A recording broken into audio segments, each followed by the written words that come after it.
tonight, so I won't be able to actually read anything, but I still want to listen in. So Okay, that's fine. Just letting you know.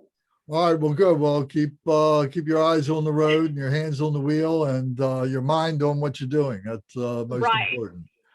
Sure. Okay. Thank you. All right, thank you. All right, so let's get started. Unless somebody else has something to say. You gonna pin yourself? I need to do. Well, let's leave it up like this for right now.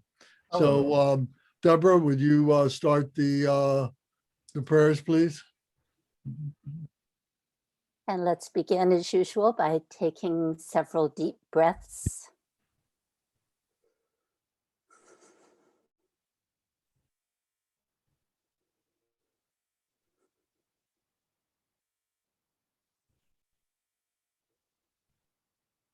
And relax, release, bring your mind home. Assume your meditation posture, scan your body, relax any tension.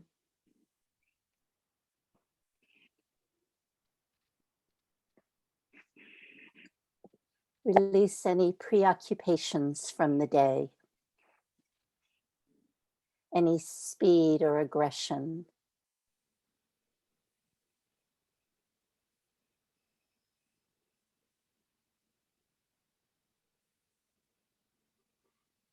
And bring your mind home to this perfect time and place of study and practice together, in an attitude of spaciousness, non-grasping. Simply rest in natural great peace.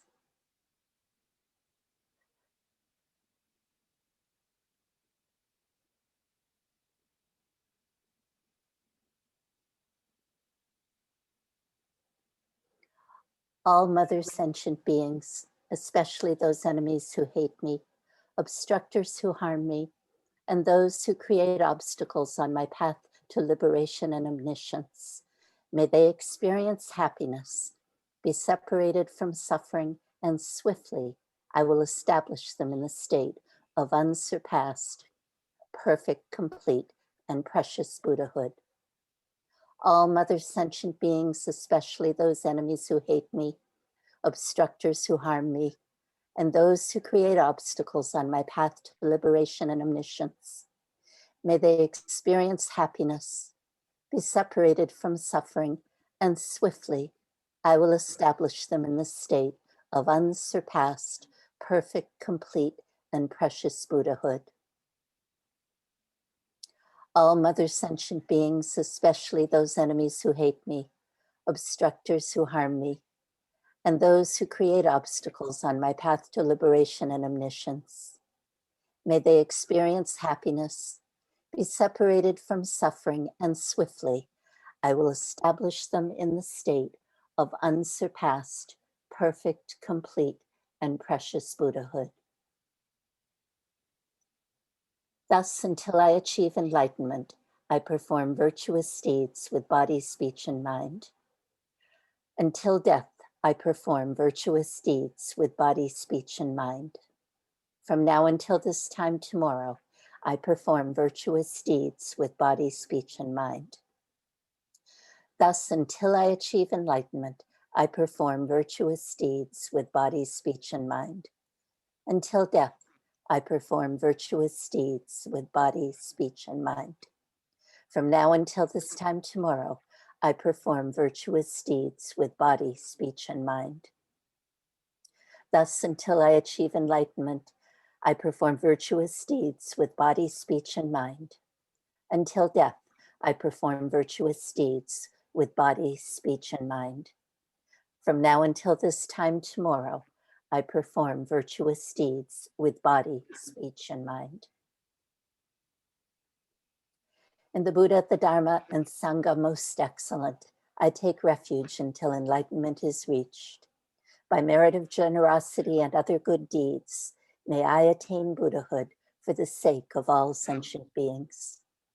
In the Buddha, the Dharma, and Sangha most excellent, I take refuge until enlightenment is reached.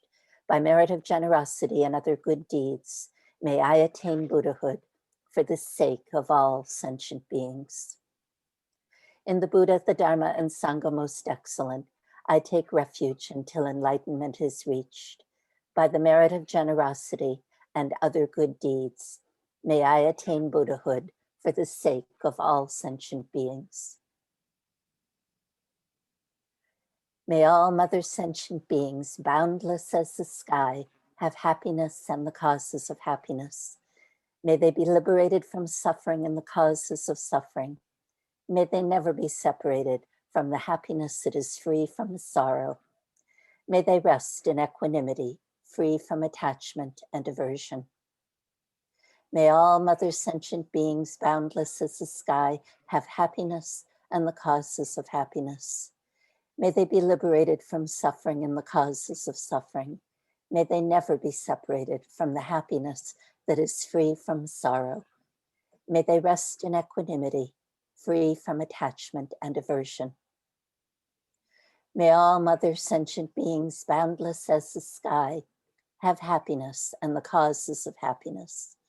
May they be liberated from suffering and the causes of suffering. May they never be separated from the happiness that is free from sorrow. May they rest in equanimity, free from attachment and aversion.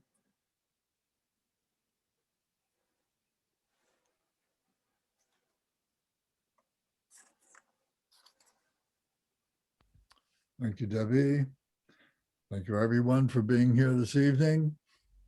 So tonight we are going to continue with the peaceful deity, the peaceful family. So we're going to work up to that. So we'll start on page 14 with the purification prayer. So if we can turn to that.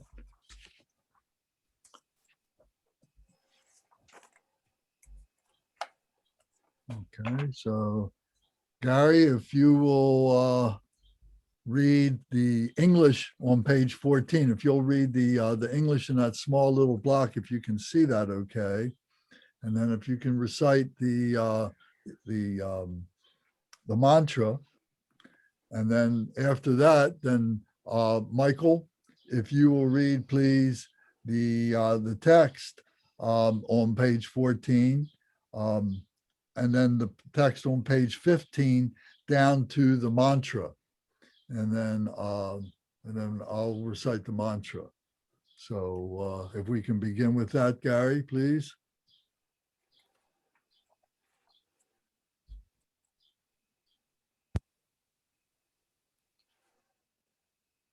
Gary, your microphone's muted.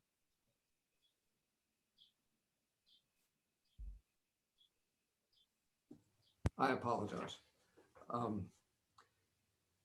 It is the unified intention of the body, speech, and mind of the 42 peaceful and 58 wrathful deities of the great Buddha field that displays the wisdom that cuts through all ignorance to manifest their wisdom for the benefit of the enlightenment of all sentient beings.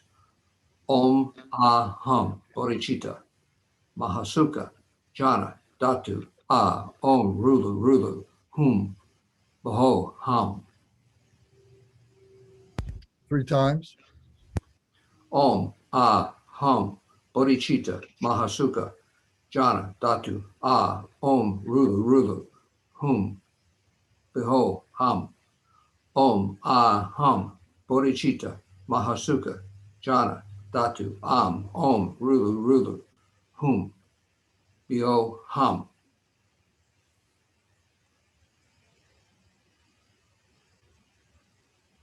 From the field of reality's expanse, uncreated and pure, within a celestial palace, which is a seminal point of light, pure, unceasing, and radiant, through the natural expression of power of one's own mind, uncontrived and empty, intrinsic awareness, radiant and empty, arises in the form of Vajrasattva, seated upon a bejeweled throne adorned with lotus, sun, and moon cushions.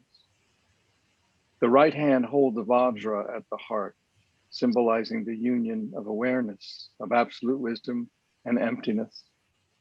The left hand supports a bell resting on the hip, symbolizing the union of wisdom, appearances, and emptiness. And the head is adorned with a garland of perfect Buddhas, representing the 5 enlightened families of those gone to bliss. Thus, Vajrasattva manifests in the form of the Buddha body of perfect resource, exquisitely adorned with silks and jewels, seated in the posture of royal ease, with the right leg extended and the left drawn in. Radiating at the heart is the seed syllable Om, surrounded by the 100-syllable mantra.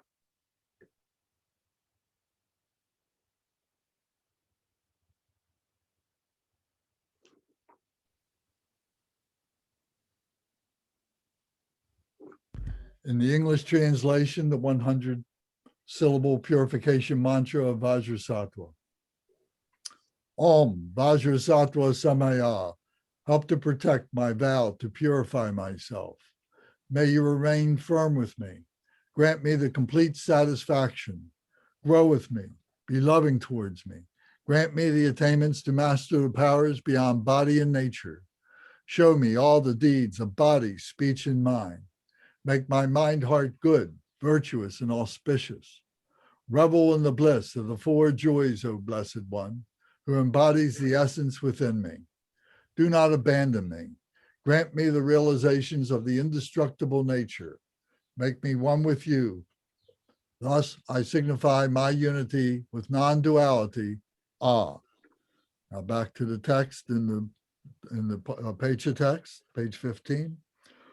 Om Vajrasattva Samaya Manupalaya Vajrasattva Tenopa Dristadredo Me Bhava Sutokayo Me Bhava Supokayo Me Bhava Anuraktu Me Bhava Sara Siddhi Me Prayatsa Sara Karma Sutsa Me Sitsan Shriya Kuruhum Ha ha ha ha ho Bhagavan Saratada Gata Bajra Mame Mansa Bajri Bhava Mahasamaya Satwaha Om Bajra Satwa Samaya Manupalaya Bajra Satwa Tenopa Dristadredo Me Bhava Suto Kayo Me Bhava Supo Kayo Me Bhava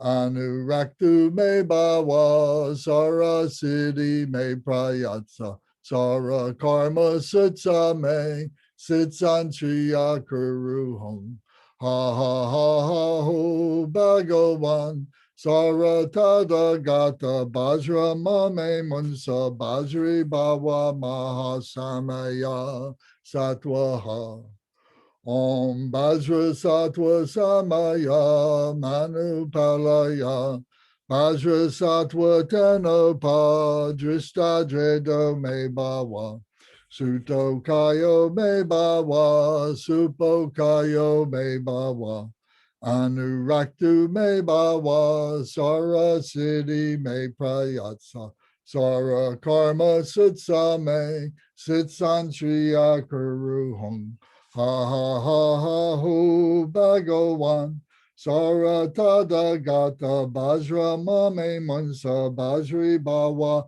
Mahasamaya Satwa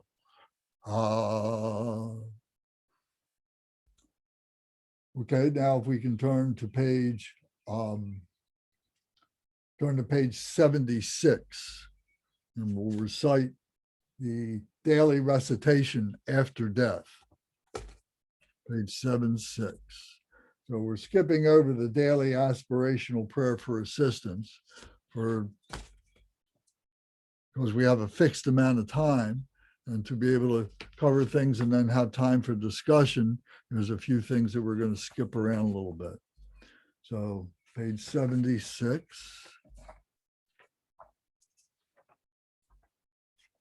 Okay. So if we can ask, let me say, Curtis, if you will read page 76, please, including the title and so on. And then page 77, Sandra, if you will read page 77, please. And Barbara, if you will read page 78, and including the prayer that is on the bottom of 78 down to the middle part of page 79. So that prayer needs to be recited 3 times. So Barbara, you will do that, please. And then the bottom of page 79 through page 80, Tom, if you will read that. And then page 81, then if Amanda, you would read page 81, please. And then including day 1. And then Kate T, if you will read page 82, which we talked about last time, Kate T. Eileen, if you will read page 83, and then page 84, Amanda, would you read page 84 and page 85 up to day 2? And then that prayer needs to be repeated 3 times on page 84. So Amanda, you would take care of that, please. Okay, so now we go back to page 76 and begin if everybody has their place. Okay, so please begin. Part 1, to be recited each day.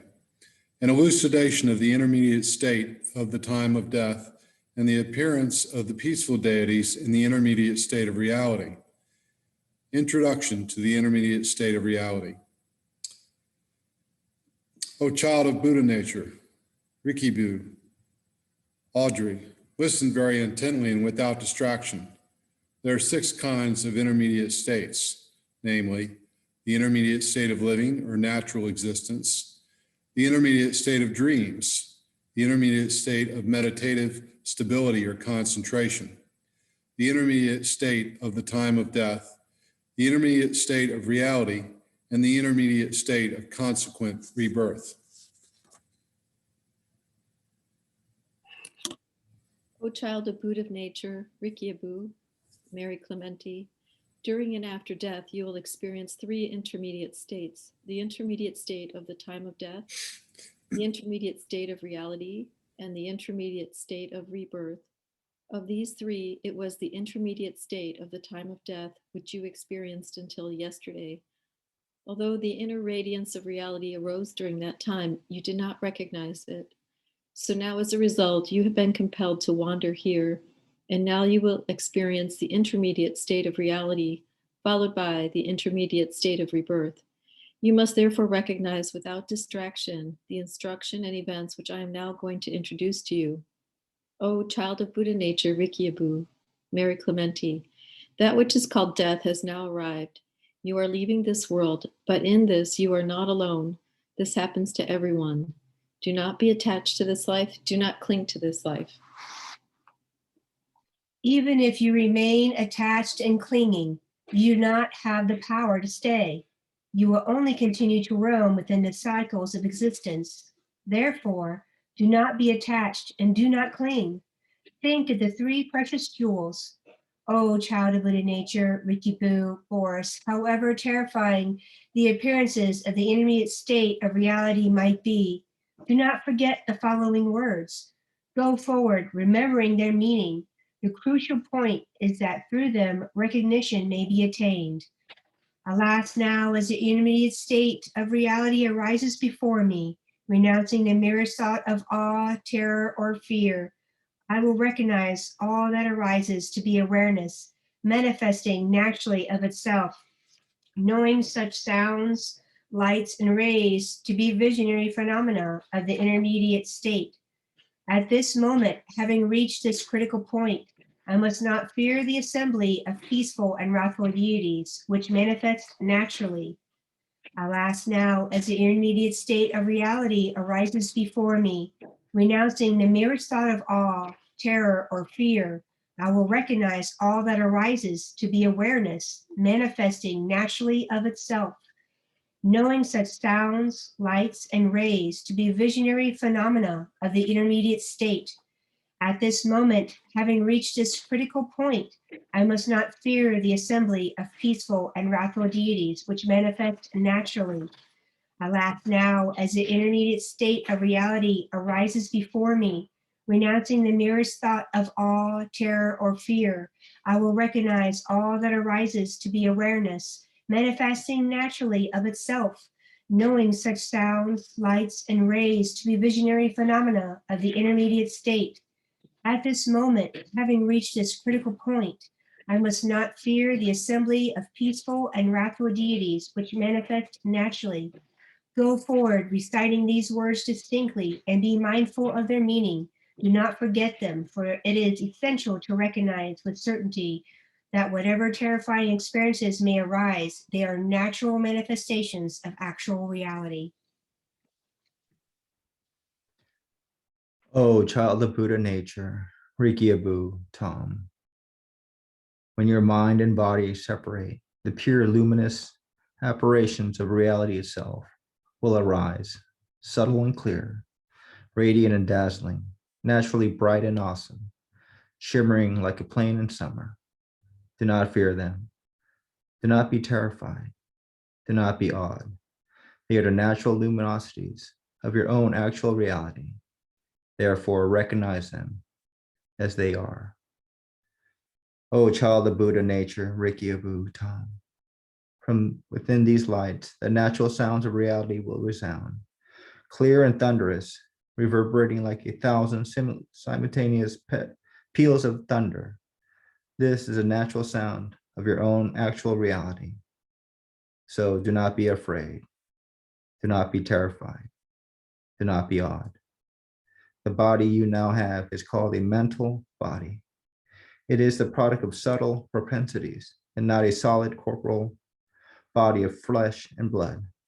Therefore, whatever sounds, lights, or rays may arise, they cannot harm you, for you are beyond death now. It is enough that you simply recognize the sounds and the luminosities to be the manifestations of your own actual reality. Know that this is the intermediate state. O child of Buddha nature, Rikyabu Tam. If you do not recognize these phenomena to be natural manifestations, whatever meditative practices you have undertaken whilst in the human world, if you have not previously encountered this present instruction, you will fear the light, you will be awed by the sounds, and you will be terrified by the rays. If you do not now understand this essential point of the teaching, you will not recognize the sounds, the lights, and the rays, and you will continue to roam within the cycles of existence. O child of Buddha nature, Rikyabu, Kunjuk Nordzin Palmo, should you have moved on without recognition after having been unconscious for up to 3.5 days, you will awaken from unconsciousness and wonder, what has happened to me? So recognize this to be the intermediate state. At this time, the aspects of the cycles of existence are reversed into their own true nature, and all phenomena are arising as lights and Buddha bodies. Day 1, on the first day of the intermediate state of reality, all space will arise as a blue light. At this time, from the central, clear and very bright. This is the supreme inner radiance of pristine connection. Do not be terrified. This is the light ray of the Tathagata. I'm sorry, which is Eileen, called- you should be on page 82, I think. Oh, I'm sorry. Yeah, I was supposed to read 82. It's okay. So the Buddha field called pervasive seminal point. Please start from the bottom of page 81. Start from page 81 again, so we get the Okay. context. Well, yes. Day 1, on the first day of the intermediate state of reality, all space will arise as a blue light. At this time, From the central Buddha field called pervasive seminal point, the transcendent Lord Vairocana will dawn before you, his body white in color, seated on a lion throne, holding in his right hand an 8-spoked wheel, and embraced by his consort Akasha Dishvari, a blue luminosity, radiant and clear, bright, indicative of the pristine cognition of reality's expanse, which is the natural purity of your aggregate of consciousness, will emanate from the heart of Vairocana and his consciousness piercingly before you, at the level of your heart, with such brilliance that your eyes cannot bear it. Together with this luminosity, a dull white light, indicative of the realm of the gods, will also dawn directly before you and touch your heart. At this time, under the sway of negative past actions, you will wish to flee in fear and terror from the bright blue light, which is the pristine cognition of reality's expanse, and you will come to perceive the dull white light of the God realms with delight. At this moment, do not be awed by the blue luminosity, which is radiant and dazzling. Clear and very bright. This is the supreme inner radiance of pristine connection. Do not be terrified. This is the light ray of the Tathagata, which is called the pristine cognition of reality's expanse. Have confidence in it. Be drawn to it with longing devotion. Pray with devotion, thinking. This is the light ray of Transcendent Lord Vairocana compassion. I take refuge in it. For this, in reality, is the Transcendent Lord Vairocana, Chana, and his consort come to escort you on the dangerous pathway of the intermediate state. This is the light ray of Vairocana compassion. Therefore, do not delight in the dual white light of the God realms. Do not be attached to it. Do not cling to it. This dual white light is the inviting path created by your own habitual tendencies for deep delusion, which you yourself have generated. If you become attached to it, you will roam within the God realms and be drawn into the cycles of existing of the 6 classes of being. This dual light is an obstruction blocking the path to liberation. Do not look at it, be devoted to thee. Bright blue light. Focus intently on the Transcendent Lord, Vairocana, and repeat after me the following aspirational prayer. Oh, as I roam in cyclic existence, driven by deep-seated delusion, may the Transcendent Lord, Vairocana, draw me forward, leading me on the path of radiant light, which is the pristine cognition of reality's expanse. May the Supreme Consort, Akasha Dishvari, support me from behind, and thus encircled, may I be rescued from the fearsome passageway of the intermediate state, and be escorted to the level of an utterly perfect Buddha. Oh, as I roam in cyclic existence, driven by deep-seated delusion, may the Transcendent Lord Vairocana draw me forward, leading me on the path of radiant light, which is the pristine cognition of reality's expanse. May the Supreme Consort Akasha Dishvari support me from behind, and thus encircled, may I be rescued from the fearsome passageway of the intermediate state, and be escorted to the level of an utterly perfect Buddha. Oh, as I roam in cyclic existence, driven by deep-seated delusion, may the Transcendent Lord Vairocana draw me forward, leading me on the path of radiant light, which is the pristine cognition of reality's expanse. May the Supreme Consort, Akasha Dishvari, support me from behind, and thus encircled, may I be rescued from the fearsome passageway of the intermediate state, and be escorted to the level of an utterly perfect Buddha. By making this aspirational prayer with fervent devotion, you will dissolve into rainbow light in the heart of Vairocana and his consort, and you will attain Buddhahood as the Buddha body of perfect resource in the central Buddha field of the dense array, Gana Vyuha. Day 2. O child of Buddha nature, Rikibu. Oh, that's good. Thank you. Okay, thank you. Thank you, Amanda. Okay, so Jane and Jerry, I like the way that you've alternated things. That's very good. If you will read then page 85 and page 86, page 87, page 88, and page 89, alternating in the way that you do down to page where it says day 3 on page 89.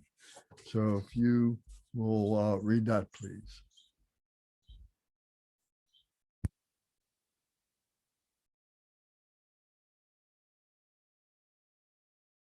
Turn your mic.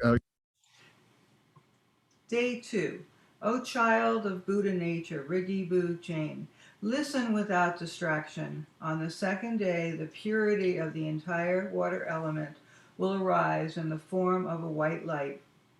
At that time, from the eastern Buddha field of manifest joy, Aparati, the ascendant Lord Akshabhaya Rahasattva will dawn before you, his body blue in color, holding in his right hand a 5-pronged vajra, seated on an elephant throne and embraced by his escort, Buddha Lokana. They are encircled by 2 male bodhisattvas, Kasa Garpa and Maitreya, and 2 female bodhisattvas, Lasya and Puspa. Thus 6 Buddha bodies will be shining before you from within a space of rainbow light. A brilliant white light, indicative of the mirror-like pristine cognition, which is the natural purity of aggregate of form, white and dazzling, radiant and clear, will emanate from the heart of Vajrasattva, Askahabhaya, and his consort, and it will shine fiercely before you at the level of your heart with such brilliance that your eyes cannot bear it. Together with this light of pristine cognition, a dull smoky light indicative of the hell realms will also dawn before you and touch your heart.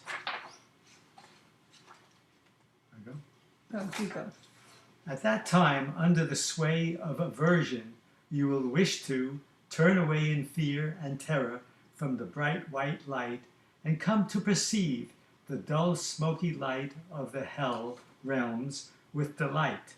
At that moment, you should fearlessly recognize the white light, white and dazzling, radiant and clear, to be pristine cognition. Have confidence in it. Be drawn to it with longing devotion. Pray with devotion, thinking, this is the light ray of the transcendent Lord Vajrasattva, Ashkabhayas. Compassion. I take refuge in it. This, in reality, is I'm not good at this one. Vajrasattva Ashkabhaya, and his consort. Please, Jen, come. And his consort come to escort you on the dangerous pathway. Jane, stop it. Of the intermediate state. This is the light ray hook of Vajrasattva Akshobhaya, compassion. Be devoted to it. Do not delight in the dull smoky light of the hell realms.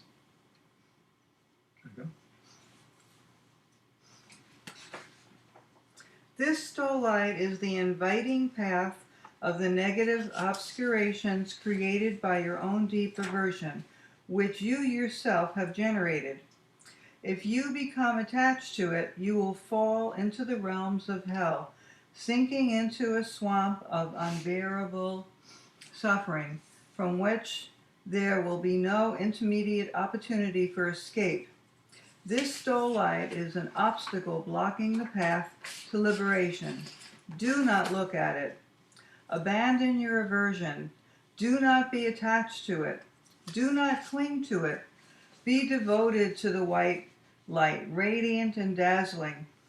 Focus intently on the transcendent Lord Vajrasattva Akashobhaya and recite the following aspirational prayer. Oh, as I roam in cyclic existence driven by deep-seated aversion, may the transcendent Lord Vajrasattva Akashobhaya draw me forward, leading me on the path of radiant light, which is the mirror-like pristine cognition. May the Supreme Consort Buddha Lokana support me from behind, and thus encircled may I be rescued from the fearsome passageway of the intermediate state and be escorted to the level of an utterly perfect Buddha. And be escorted to the level of an utterly perfect Buddha. That prayer gets repeated from page 88, from the middle of page 88. Okay.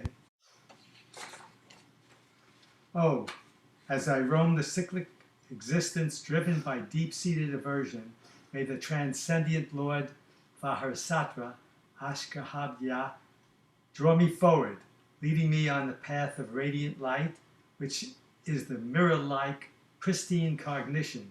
May the Supreme Consort Buddha Lokana support me from behind, and thus encircled may I be rescued from the fearsome passageway of the intermediate state and be escorted to the level of an utterly perfect Buddha. Oh, as I roam in cyclic existence, driven by deep-seated aversion, may the transcendent Lord Vajrasattva Akashobhaya draw me forward, leading me on the path of radiant light, which is the mirror-like pristine cognition.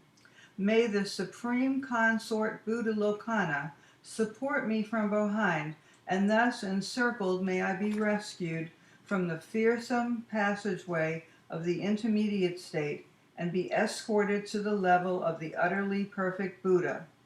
By making this aspirational prayer with fervent devotion, you will dissolve into rainbow light in the heart of the transcendent Lord Vajrasattva Akashobhaya, and you will attain Buddhahood as the Buddha body of perfect resource in the Eastern Buddha field of manifest joy, Abhirati. Do we read page 3? No, that's it. Thank you very much. I know that was difficult. It may be the first time that you had experience with that. Okay.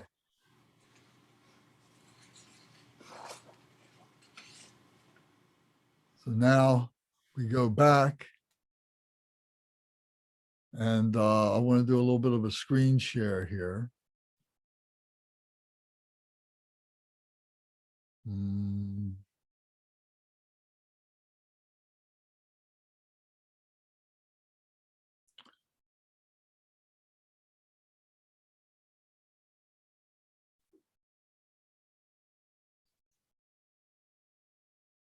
Okay.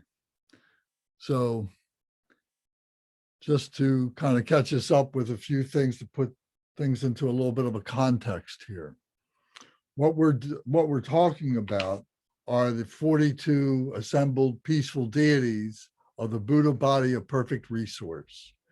These are the peaceful deities in the heart center. So this is also referred to as the Sambhogaya deities.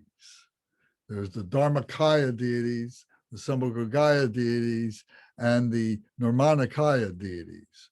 So what we're referring to is, here is the Sambhogaya, which are all a display of the Dharmakaya, which is completely formless.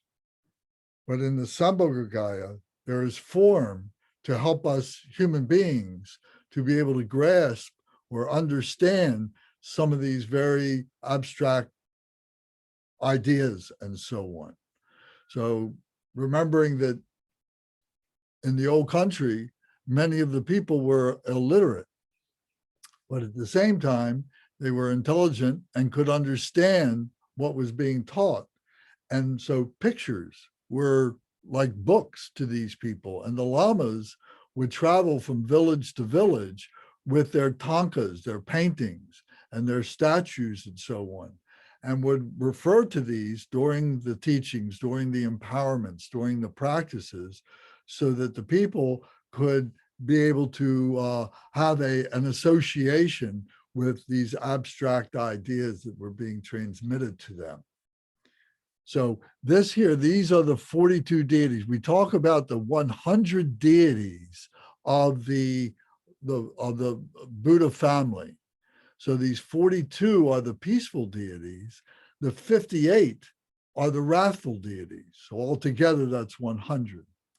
So these are in the heart center. These are the peaceful deities. And this is what we are encountering during part one of the Bardo Thodol.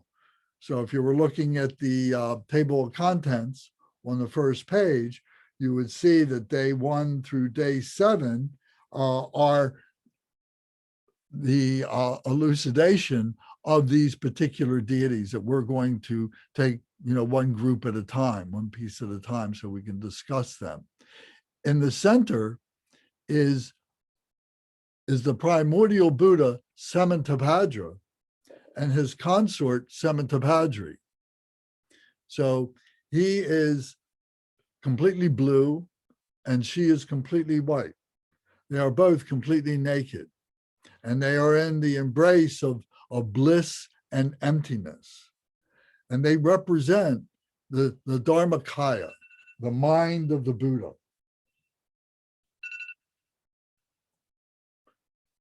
So because of the mind of the Buddha, there's no concept. There's no, it's before even being born. They're unborn. So the naked qualities you see have not been brought out because it's not necessary. So this is non-conceptual wisdom and compassion. Samantabhadra and Samantabhadri. So we'll see these names. We've already seen these names in day 1 and at the time of death, that it was this Buddha that would have been apparent to the one who is passing if they could recognize it. And they would immediately be liberated into the Dharmakaya, this nakedness, this non-conceptual wisdom and compassion. So the time has passed for that. And then last week, we talked about now we enter into the Bardo of reality. And first we encounter Varanchana.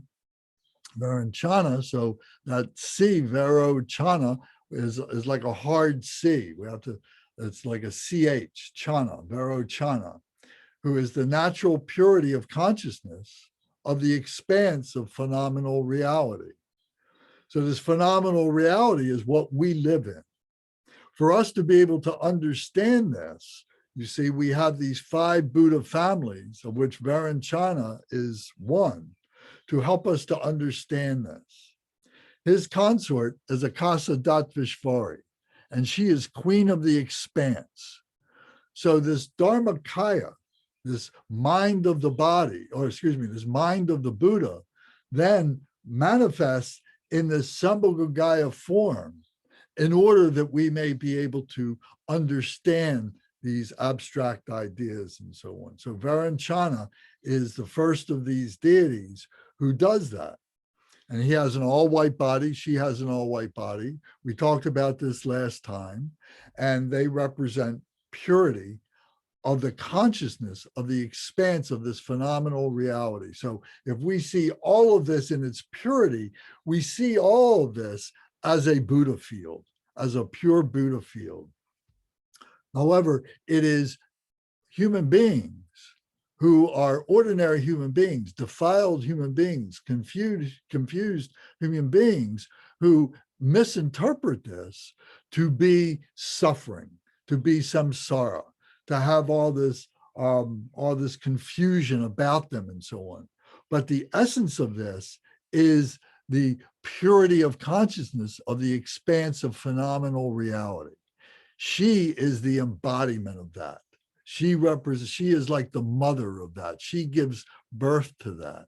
She is the wisdom of that, and he is the skillful means of that. He is the expression of that.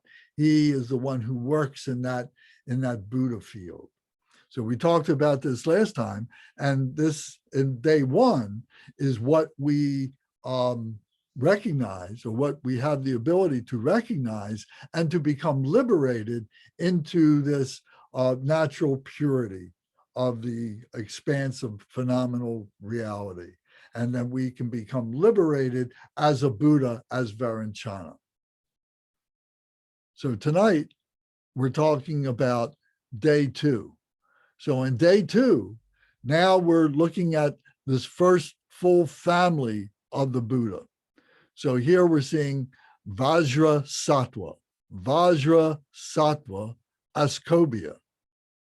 So Vajra Sattva is the indestructible holy being. Sat is a being, a Va is a holy being.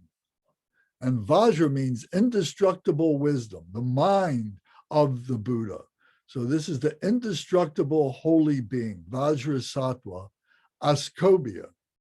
Ascobia is the blue figure in the center, the masculine figure in the center. And Ascobia is symbolic of the wisdom of mirror-like wisdom, of being able to recognize all things as illusion, or rather as appearances, that we see all things as appearances.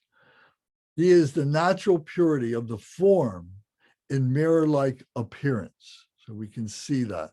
So we'll talk more about this as we go on. His consort is Lokana, Buddha Lokana, who is queen of the expanse. So the expanse is the Buddha field of Ascobia, Vajrasattva Ascobia. So they both have a blue body. He has a dark blue body. She has a medium blue colored body. And they are in bliss and emptiness. They are in the embrace of bliss and emptiness. So, as I said, he represents the wisdom of mirror-like wisdom, of seeing appearances, recognizing appearances as just being illusory. Also, in this family are the two bodhisattvas. So bodhisattva is, let me see, it doesn't have the word bodhisattva here, but bodhisattva, buddy, the word buddy, B-O-D-H-I, means enlightenment, enlightened, buddy. And Sat, again, is a being, and Sattva is a holy being. So it's the holy enlightened being, a holy enlightened being of bodhisattva, one who is on the path to become a Buddha, but not quite a Buddha. So there are 8 great bodhisattvas. So these are 2 of them. And the first one is named Kasiti Garbha, Kasiti Garbha. And the second is Maitreya. Kasiti Garbha means the nature of cultivation, the nature of cultivation. And Kasiti Garbha is on one side here, and on the other side is Maitreya. Maitreya is the bodhisattva of devotion. Kasiti Garbha is the bodhisattva of cultivation. So you can think of this in human terms, that if we were a gardener, to use the analogy of being of raising a garden, that first we need to have someone who has that aspiration to be the gardener, to want to do that. So Kasiti Garbha is that. Maitreya has the skillful means, has the wisdom to be able to do that, to know what it is that they have to do, who begins to put forth the seeds in the ground and to nurture it, to see to it that it's watered, that the seed goes into a proper ground and so on like that. So we refer to both of those, one as the perfection of cultivation will be Kasiti Garba, and the perfection of loving kindness, that wisdom, would be Maitreya, the Bodhisattva Maitreya. So these are the two bodhisattvas. These are like the spiritual sons of the mother and father of Vajrasattva and Ascobia. Now, the two daughters, the two spiritual daughters, will be Lasa and Pushpa.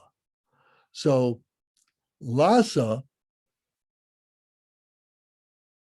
so I get this right. I'll have to check the text to see which one. So this one here, it's shown at the top of this image, but actually it is behind. You have to look at this as a three-dimensional object. So Lasa would be behind the father and mother. Ascobia and Lokana would be behind. And in front would be Pushpa here. So Pushpa is representing the beauty, and Lasa will be representing the flowers. So I might be a little bit wrong. I got to check the text on that to get that right, to make sure I'm correct on that. So this would be the branch that is in front. This would be the branch that is behind. This would be the branch to the right of the deity, not our right, but the right of the deity. And this would be to the left of the deity here on a branch there. So this is a three-dimensional object. So the perfection of beauty and the perfection of flowers. So the beauty would be the beauty of that which is the gardener is developing and so on. And the flowers coming as an expression of that beauty. So each one of these families, I'm going to go back now, each one of these families you see is a particular day that we are encountering these families. So in day one, here is Varanchana here in the bottom, right here below Samantabhadra. Samantabhadra is right in the center. Right below here is Varanchana, and he represents the all-pervading wisdom. Maybe the smallest here, but in another way of looking at this, it is the most grand. It is the largest. It is all pervasive of all things that we know in our minds. So here is the first family, this blue family that is the family. See, the color of the sphere is blue, which represents this protection circle, represents this sky-like nature, this transcendent nature. Then up here would be, this would be Ratnasambhava that we'll talk about the next time. Then here, over here would be Amitabha, the red family that we'll talk about the time after that. And then this would be the green family, Amagog City, that we'll talk about yet again. So we're concentrating on this one family right now today.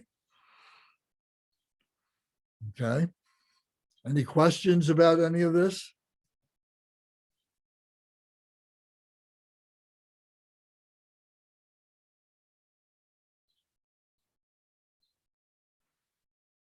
Okay, is this making a little bit of sense? Okay. Lance, at some point, I struggle with the blue and the white switching in different contexts, you know.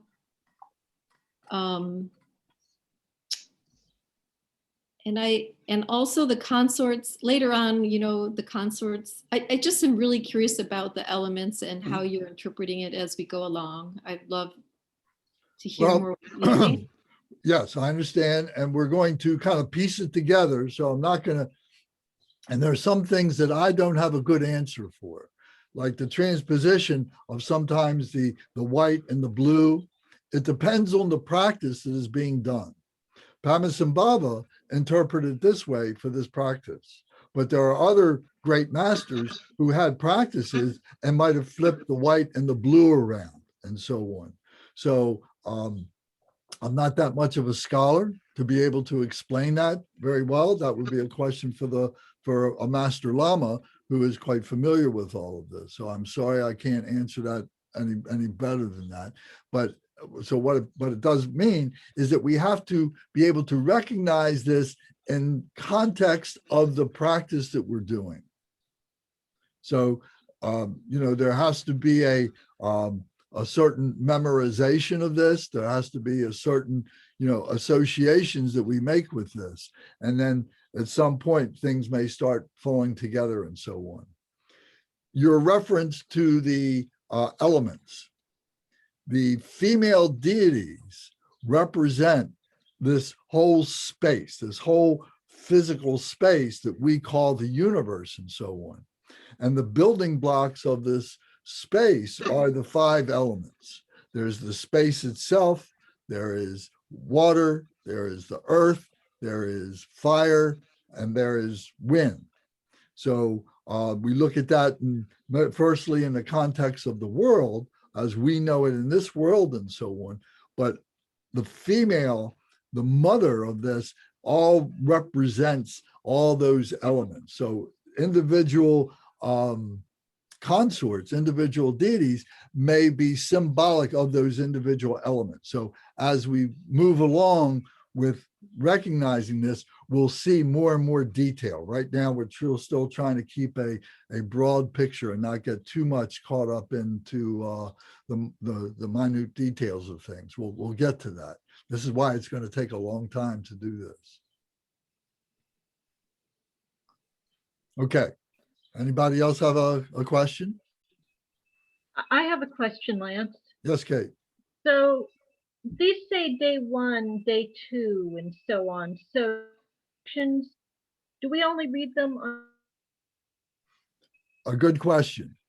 Typically what is done, that the book would be read in its entirety every day. So whether we can do this ourselves or we make offerings to the monastery and the monastery is doing this, and they may be doing it for a number of people that have made requests for someone who has passed recently in the family and so on. And so they'll be reading it for all these beings, and their names will be mentioned during all of this. All their names will be mentioned, and it will take all day. I've said before, for me to read this whole text takes 4.5 hours, doing it quite sprightly. So I think in the monastery, they do it a little bit slower, more deliberately, and they will take more detail in the people's names and so on that they're reading it for. However, it is laid out in the book, in the Gourmet Dorje translation, as what is being experienced as day 1, day 2, day 3, day 4, et cetera, like that. And from a practical standpoint, for us to be able to comprehend, what is happening with all this as we are studying all this, to break it down in these smaller pieces makes it easier for us to digest this, to be able to process this and so on. So it becomes helpful in that way. If the question becomes, well, is the person who is deceased is only seeing, this happen on day 1 and only seeing this next thing happening on day 2 and so on, they may go through the whole entire thing all in one moment. We have no way of knowing that. And this is why we're reciting, or the intention is to recite the whole book every day. Someone may get liberated on the 14th day. Someone, what we would consider the 14th day. Somebody may get liberated on the 25th day. We have a sense of time. They have no sense of time. They are beyond time. They are beyond place. So part of the meaning, part of the intention of the Bardo Thodol is for us, with our intellectual minds as it is, to be able to grasp what this is in little pieces, so that in its entirety, we just flow right with it. We become the embodiment of this with no barriers, with no limitations. We become the Bardo Thodol. That makes a lot of sense. Thank you. Okay, good. Okay, anybody else have a question? Okay, Lance, could I add one thing? of course. I read, I'm not sure if it was in Guillermo Dorje's translation or footnotes somewhere or something, that from our point of view, as we're practicing this now, and as we ourselves eventually have passed and are going through the Bardos, that it's the day is how long we can hold this visualization of that particular Buddha family without distraction. So it could be like that, or it could be a longer period of time. And like Lance says, nobody knows how long that is for anyone else.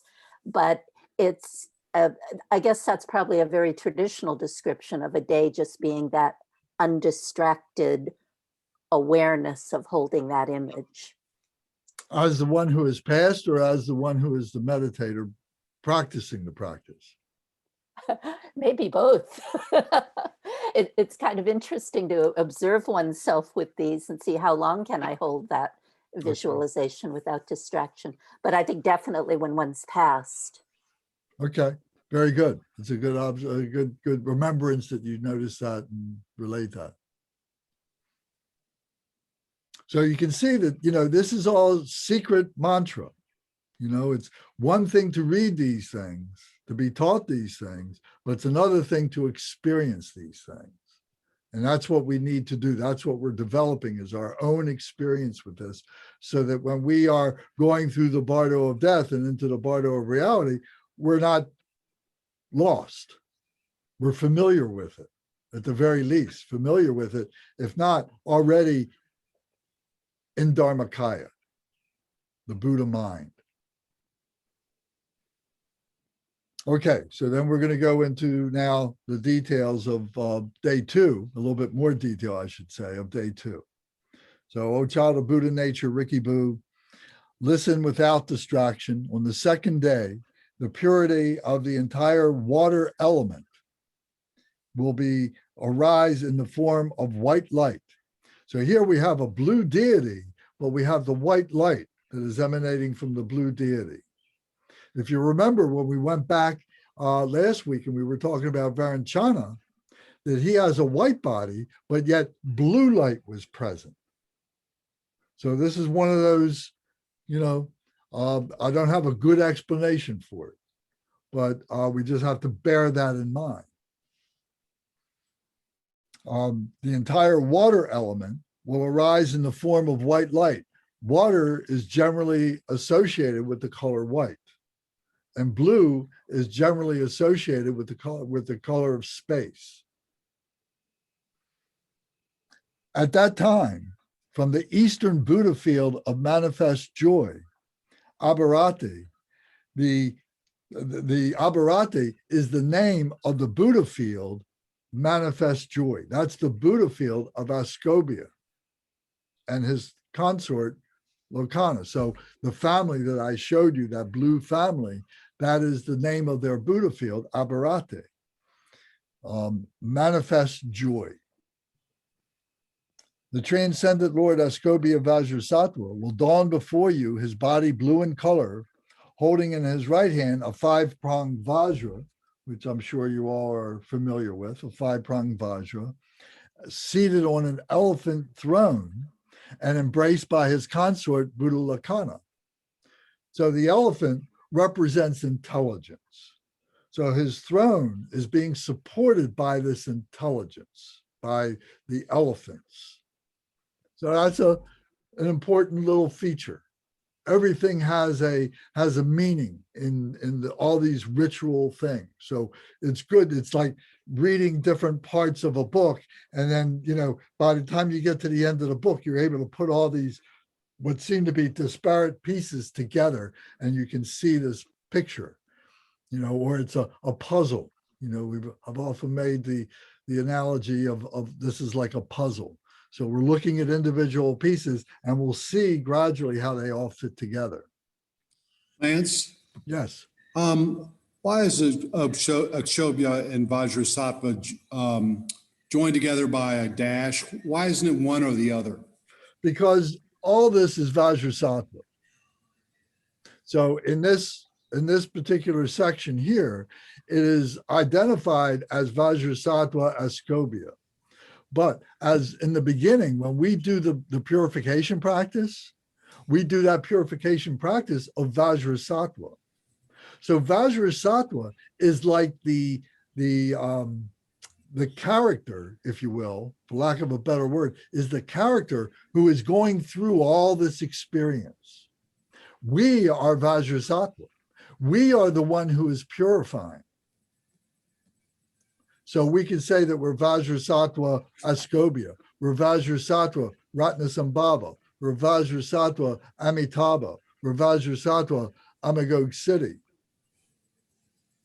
So here it's making a point of saying Vajrasattva Ascobia, but it's making the point that Vajrasattva is present in all of this. We are Vajrasattva. Does that make sense? Yes.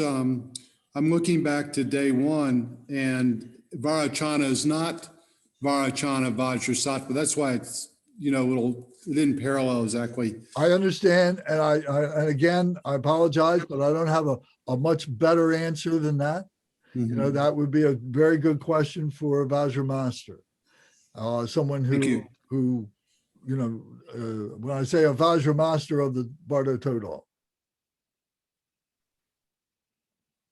So I don't think this was addressed back last year. But it's a very good question to hold, but not to pin ourselves to the question and not be able to rise above the question through our own experience. And remember, all this is symbolic.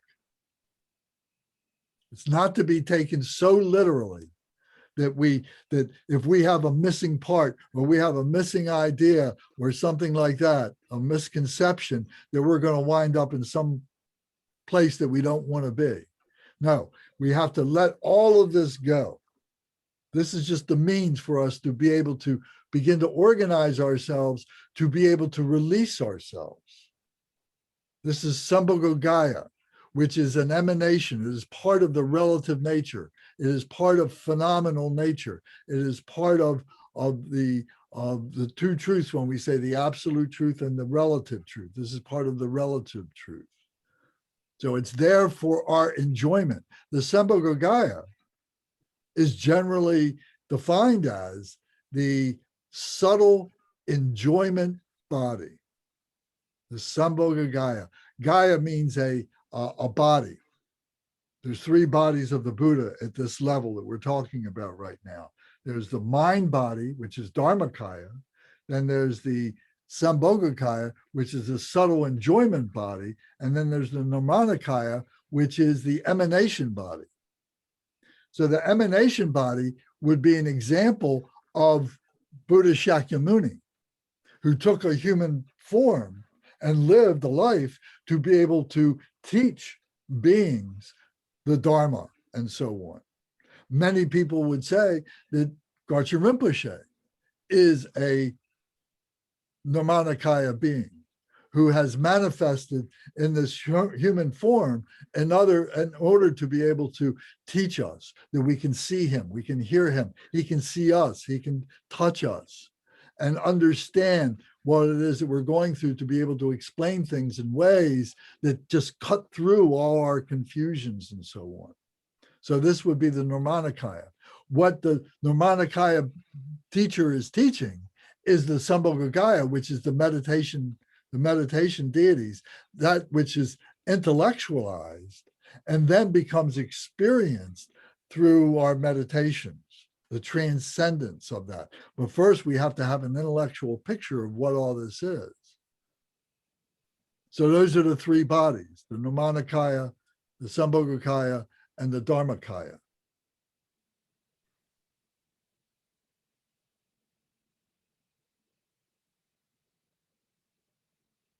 Okay, I forgot how we got there, but okay, so we're back to page 85, and we're talking about the transcendent Lord Ascobia Vajrasattva will dawn before you, the transcendent Lord. So all these deities are called the transcendent lords because they are teaching us how to transcend. We become each one of these deities. Will dawn before you, his body blue in color, holding in his right hand a 5-pronged Vajra, seated on an elephant throne and embraced by the consort Buddha Lakkhana. They are encircled by 2 male bodhisattvas, Kasiti Garbha and Maitreya. And the 2 female bodhisattvas, Lasya and Pushpa. Thus, the 6 Buddha bodies will be shining before you from within a space of rainbow light. So this rainbow light is the major colors, is the 5 Buddha family colors. So there's a white light, there's a yellow light, there's a blue light, there's a red light, and there's a green light. And these are all like woven together. This rainbow light, this space of rainbow light. Then, so if you go back to the picture, and if you look at if you look on page 27, page 85 of your text, you see on the right side of the page is that sphere with the 6 Buddhas, or the 6 family members in that one picture right there. So it gives you an association with this. And then on the left side of that page, you see a close-up of Ascobia and Lakkhana. So a brilliant white light indicative of the mirror-like pristine cognition, which is the natural purity of the aggregate of form, white and dazzling, radiant and clear, will emanate from the heart of Vajrasattva Ascobia and his consort, and it will shine piercingly before you at the level of your heart, with such brilliance that your eyes cannot bear it. Together with this light of pristine cognition, a dull smoky light indicative of the hell realms will also dawn before you and touch your heart. So from your heart comes this white light.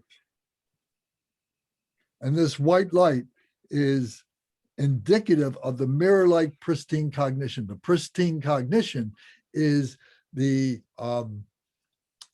seminal point of the clear light, of this white light, of all the lights, the seminal point that all this comes from. So this is like the, to put it in another term, is like the Big Bang. Before the Big Bang, there's nothing. But then after the Big Bang, then all this creation comes forward from that. So this is just a simile for us trying to understand this primal explosion that happens. So indicative of this mirror-like pristine cognition, which is the natural purity of the aggregate of form. So what this means is it has this appearance, and we are agreeing that this is what the appearance is.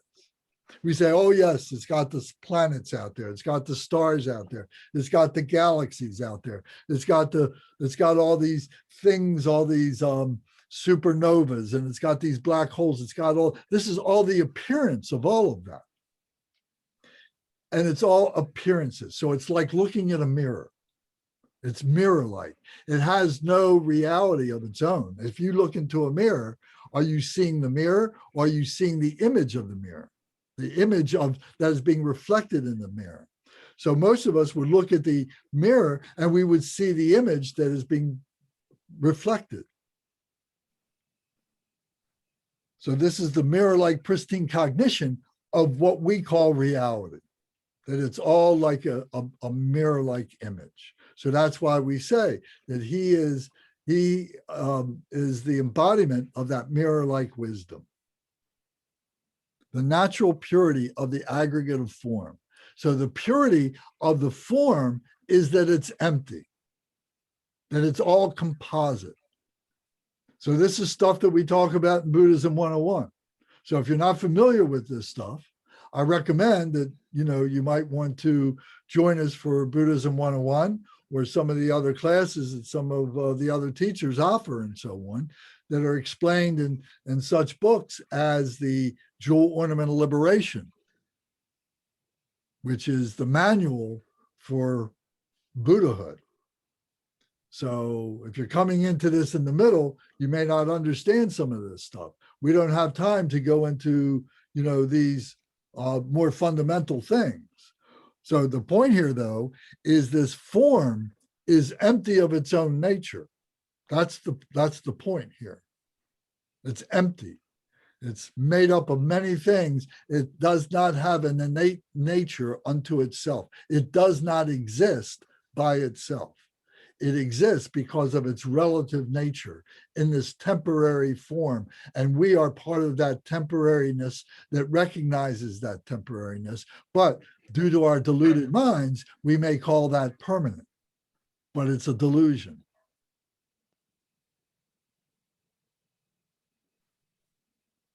Does somebody have something they wanted to say? Okay. So moving on. So this is white and dazzling, radiant and clear. This white light is so bright.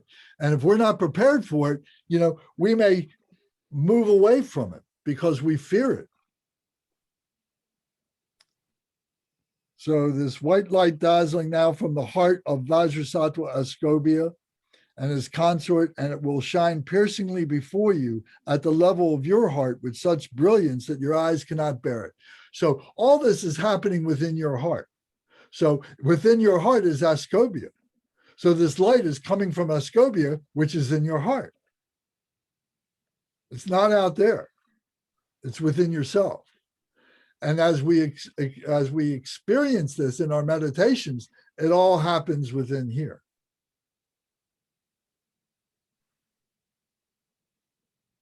And his consort will shine piercingly at the level of your heart with such brilliance that your eyes cannot bear it.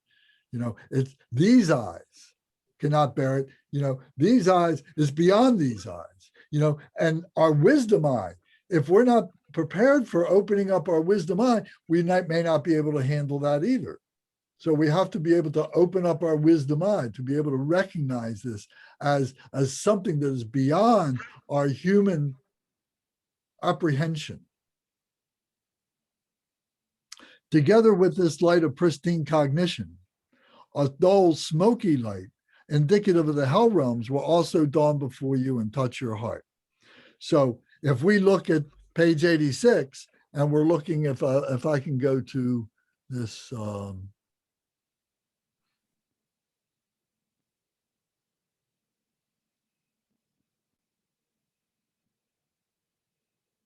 so here,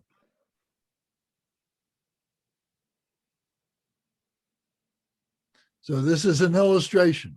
Whoops. This is just an illustration to help us to understand. Here is the bright white light and the dull smoky light of Vajrasattva Ascobia.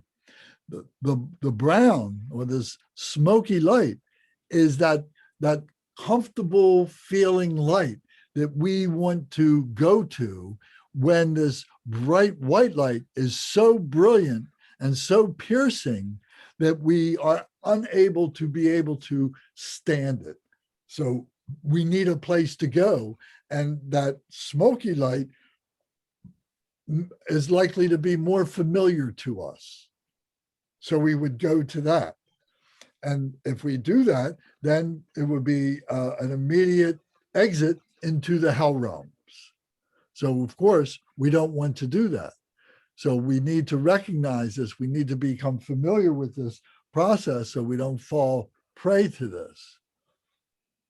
So it will also dawn before you and touch your heart, the smoky light.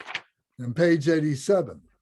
At that time, under the sway of aversion, hatred, aggression,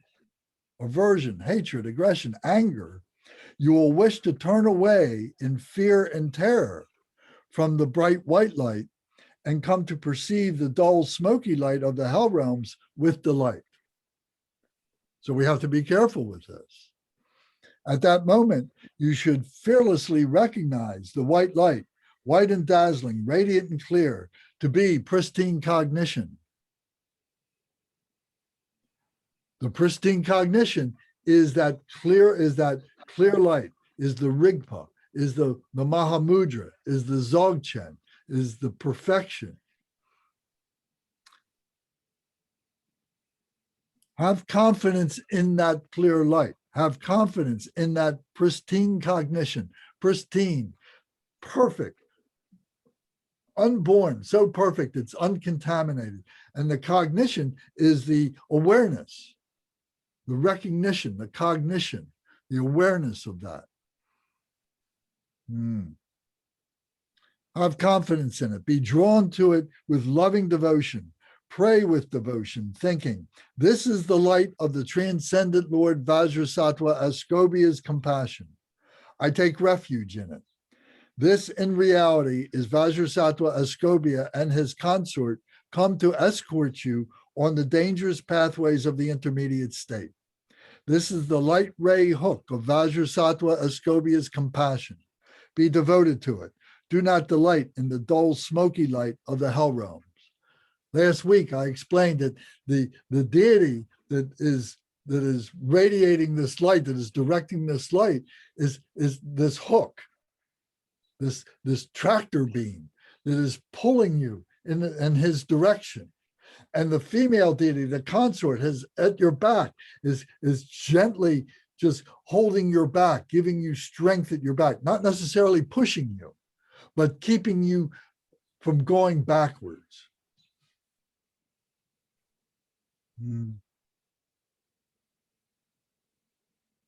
This dull light is the inviting path of the negative obscuration created by your own deep aversion, which you yourself have generated. So this hatred, this anger, this aggression, this aversion, that can be manifest in so many different things. But if this is pronounced in your life, this hatred, then you will respond to this. And you will be drawn to this because this is comfortable to you, because you are a hateful person, full of aggression, full of anger, and say, oh, this feels natural to me because this is where I come from. Unless we've been able to transcend it, because we have been prepared for this and we've transcended this in our ordinary lives before we got to this Bardo. Don't expect that when we get to the Bardo, that all of a sudden we're going to, be able to let all that stuff go. And now we're going to see this light and we're going to be drawn by it. I don't think it's that simple. I don't think it's that easy. There may be help for us that we'll see later on. But in this particular situation, either you are going with this light or the white light, you're going to the smoky light, or you're continuing to wander. So we'll talk in day 3, day 4, and so on, what continues to happen. So this dull light is the inviting path of the negative obscurations created by your own deep aversion, which you yourself have generated. If you become attached to it, you will fall into the realms of hell, sinking into a swamp of unbearable, unbearable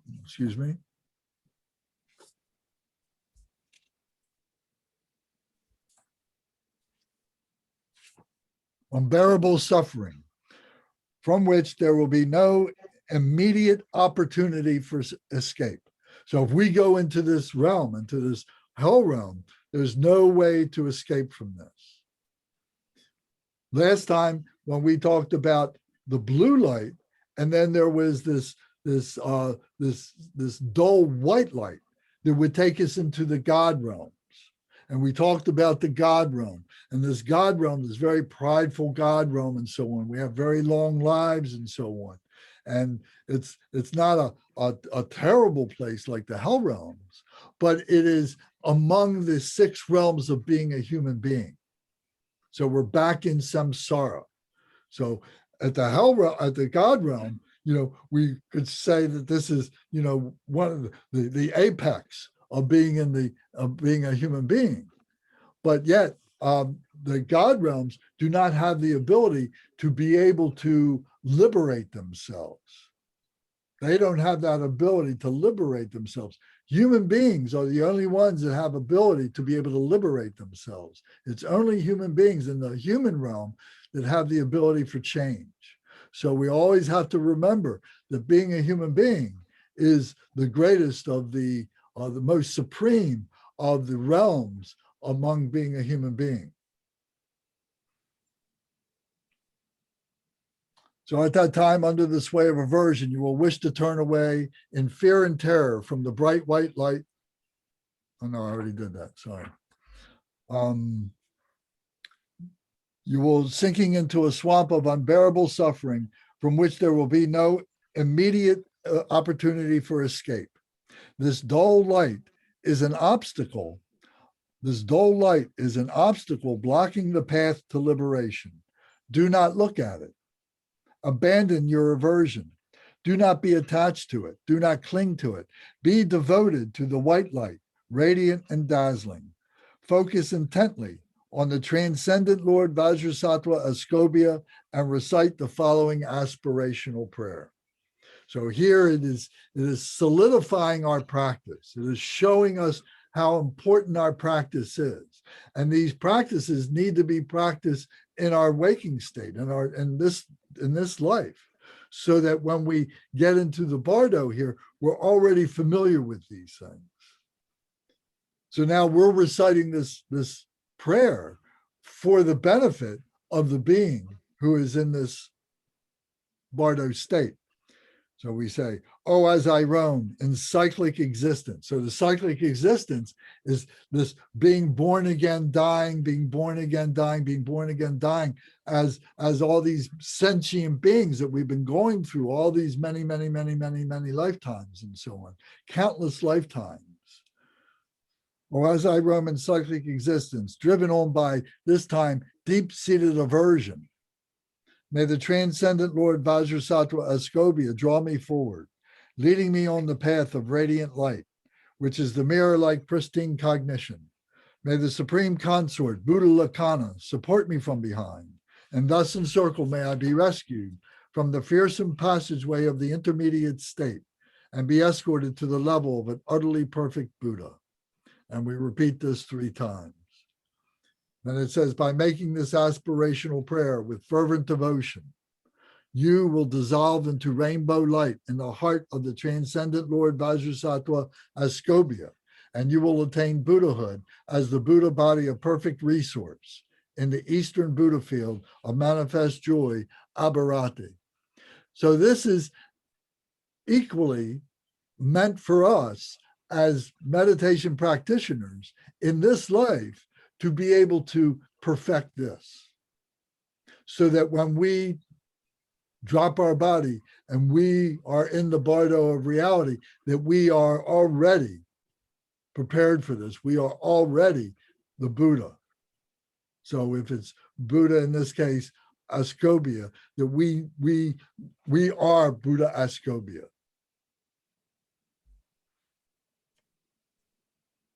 So one more thing, and then we'll have a discussion. But so going back to, whoops.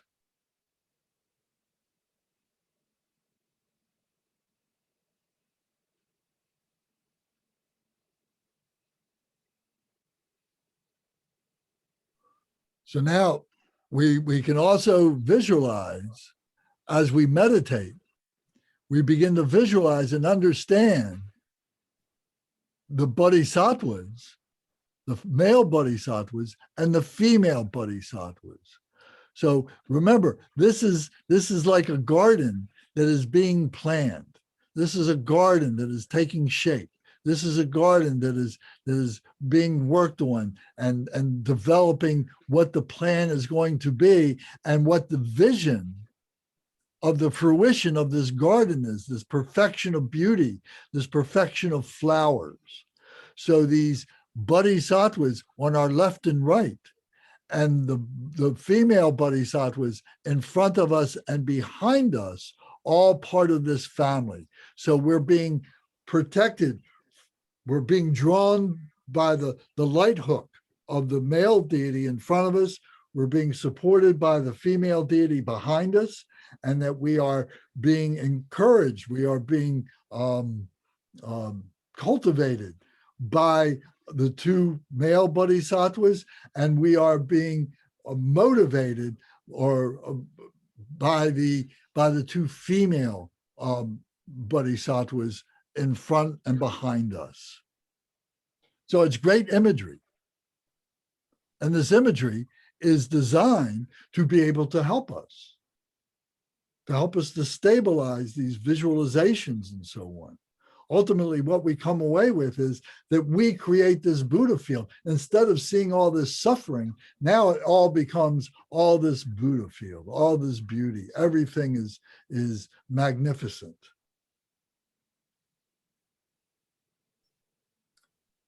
So, who has questions?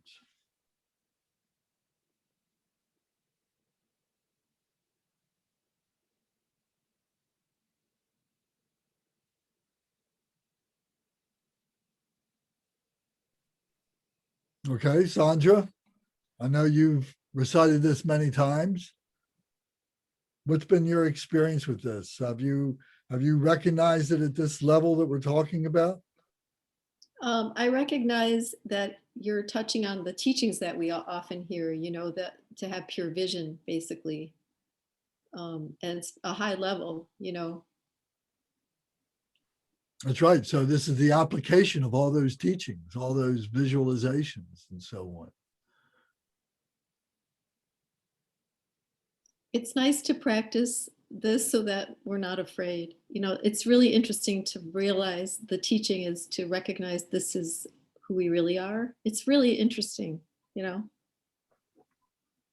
And I feel really lucky to be able to practice and not be surprised in the Bardo. I mean, I might still be surprised, but I have a chance to practice and minimize that, Has this been on your mind as you've done different practices and engaged in different teachings? Have you made, associations with the Bardo Thodol with those teachings? Yes, because this is it. This is it's sort of like, this is the field of all the deities you might practice. This is the source. And then you can really see how how they're all the same. It's sort of like wearing different costumes. Like everything starts to make more sense.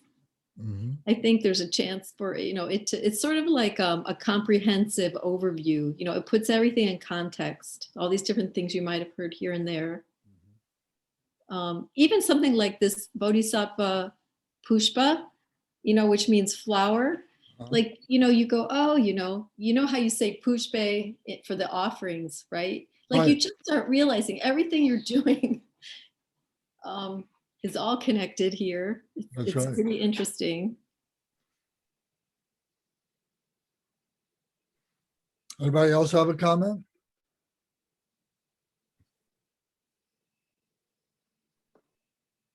This is,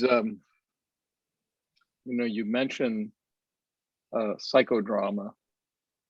I think this is this is the rehearsal for the big show, where all the players, all the musicians, all the actors, all the stage hands, and and the audience have all been practicing their little parts and finding out what their role is and what they need to do when they come together. And when they come together, it's the big show. The orchestra is finely tuned and playing together, and the actors communicate the story, and the imagery. The imagery depicts life as it is, or death as it is. So, yeah, I see this Pecha as my script, and sooner or later the curtain's going to go up.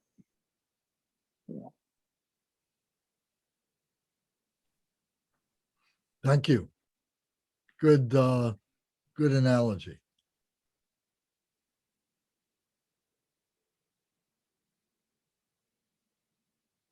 I think one other thing, I didn't really process, my first however many times through this was how these 5 Buddha families are related to the 5 aggregates, which is what, we've been talking about today, the one of form.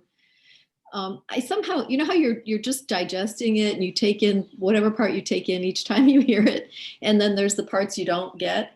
Like that was the part I didn't get. I didn't really connect to the 5 aggregates. And so now realizing that this teaching includes this idea that the 5 families represent each of the 5 aggregates, then you realize this is, this really is what we are made of. Yeah. Yeah, good point.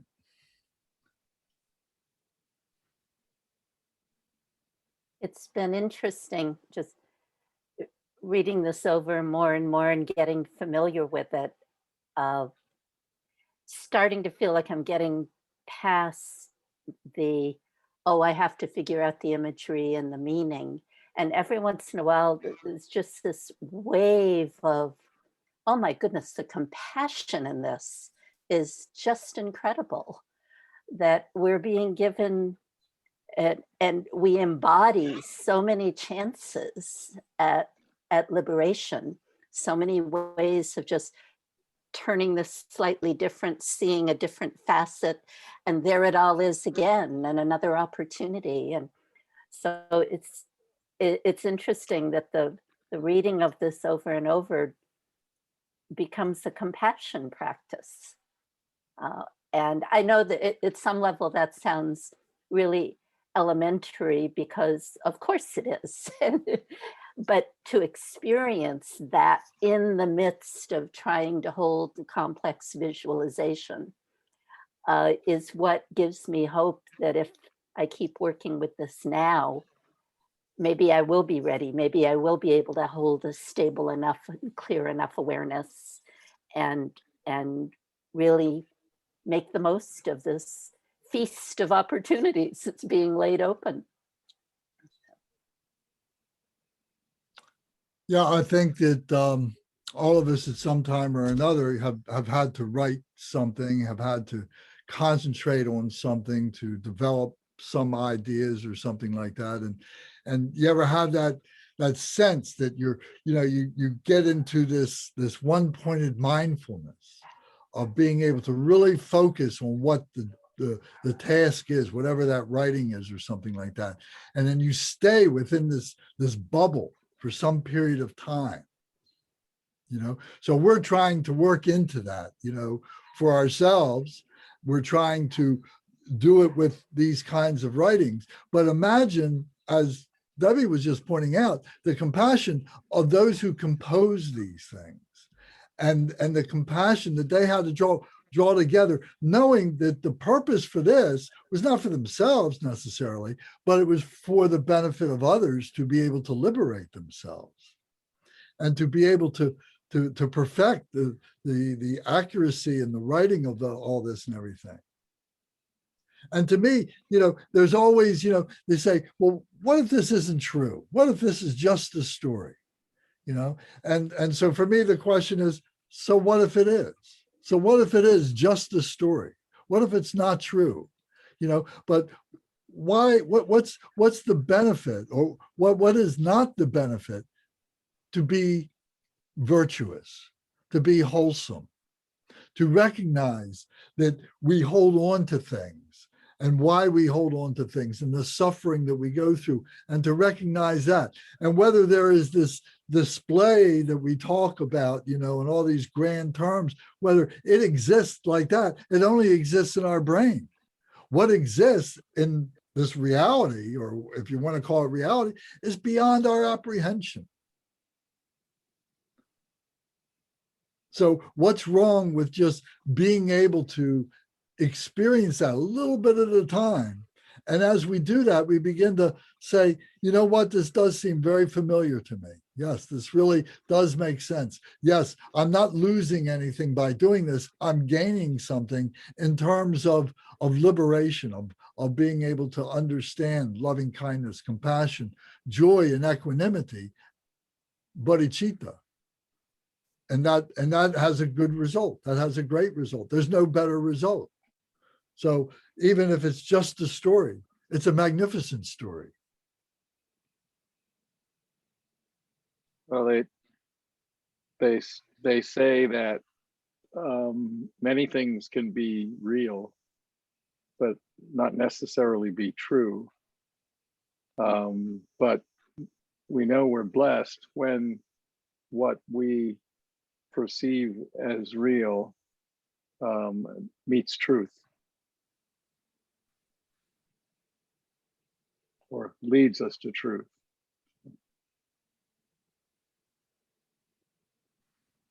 Okay. Somebody else have a comment, please?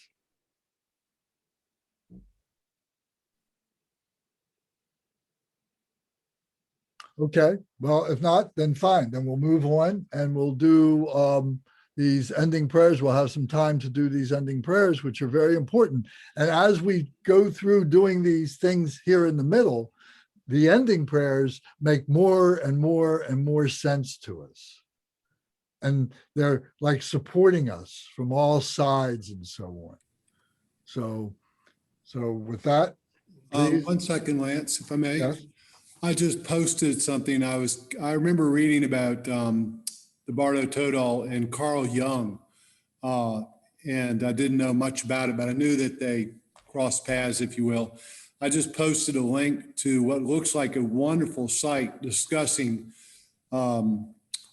the Bardo Thodol and all of this imagery from the standpoint of, from Carl Jung's standpoint, because he was really bridging West and East in his looking at the Bardo Thodol. It looks really interesting. I haven't looked at it before, but just to peek at it in the last minute looks really worthwhile.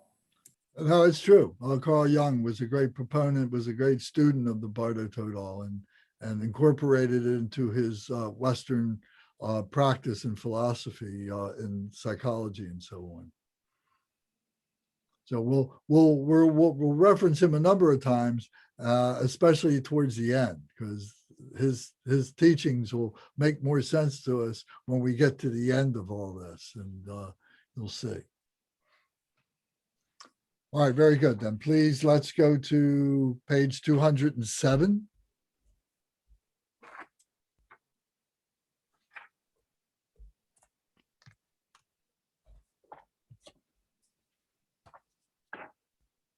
Okay, this is the aspirational prayer, which rescues from the dangerous pathways of the intermediate states. So please, Louisa, would you read page 207? Bhavani, would you read page 208? William, would you read page 209? Page 210. John, are you reading tonight?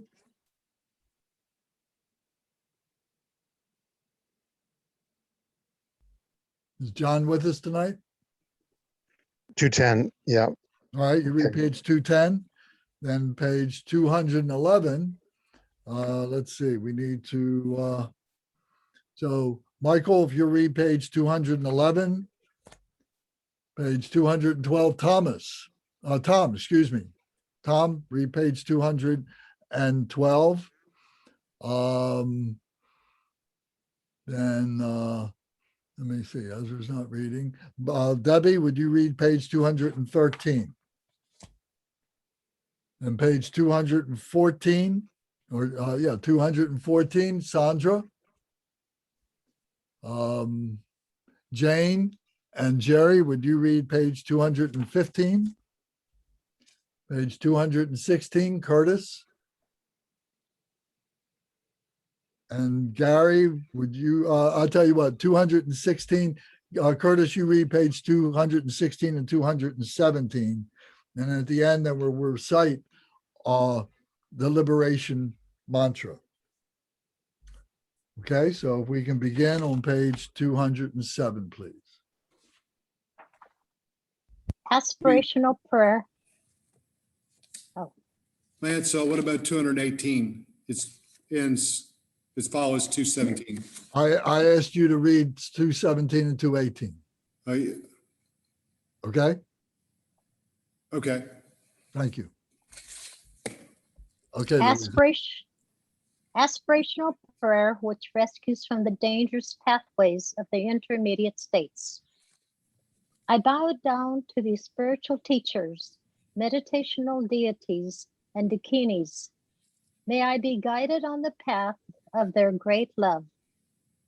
Oh, as a roam in cyclic existence, driven by deep-seated bewilderment, may the spiritual teachers, holders of the oral lineages, draw me forward, leading me on the path of radiant clear light, which is undistracted, steady, reflection, and meditation.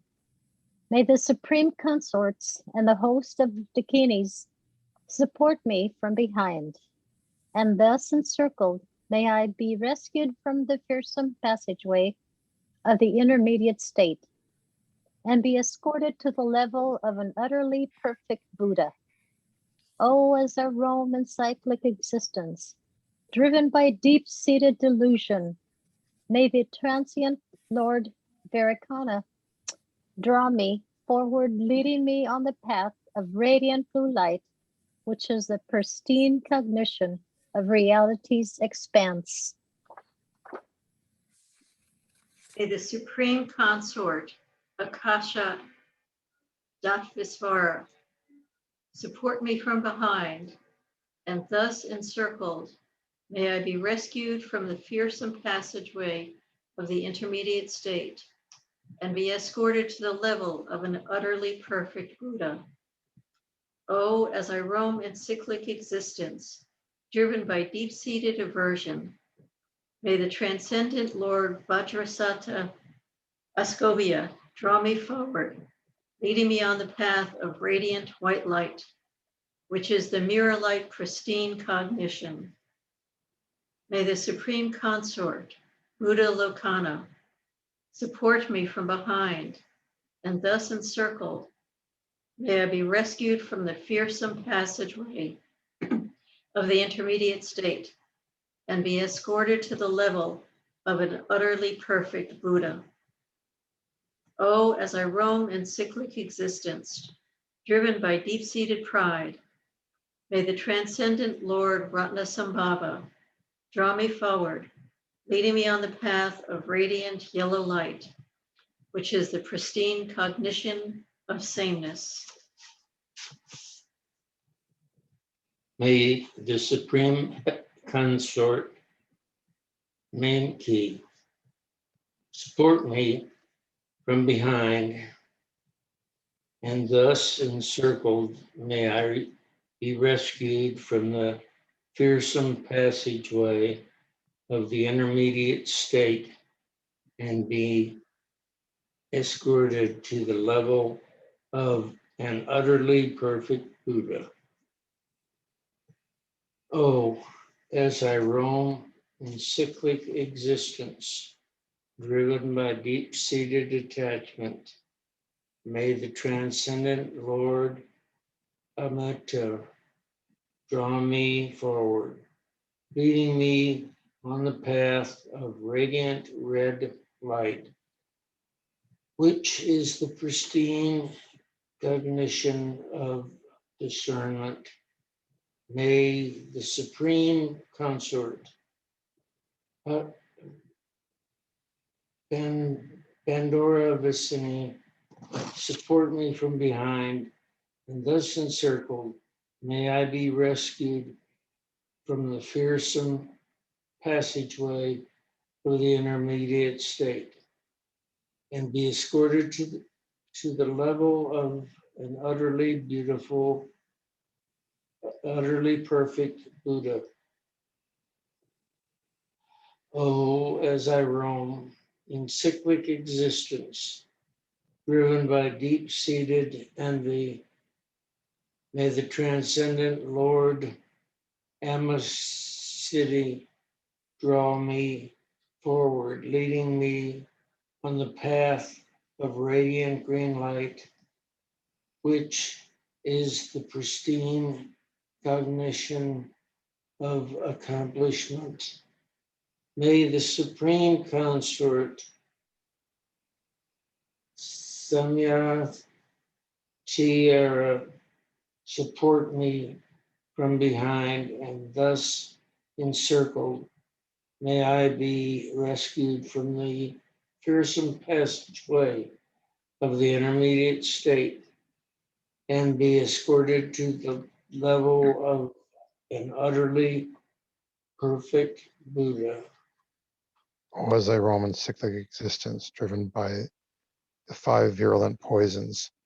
May the transcendent conquerors, the male Buddhas of the 5 enlightened families, draw me forward, leading me on the path of radiant rainbow light, which is the 4 pristine cognitions combined.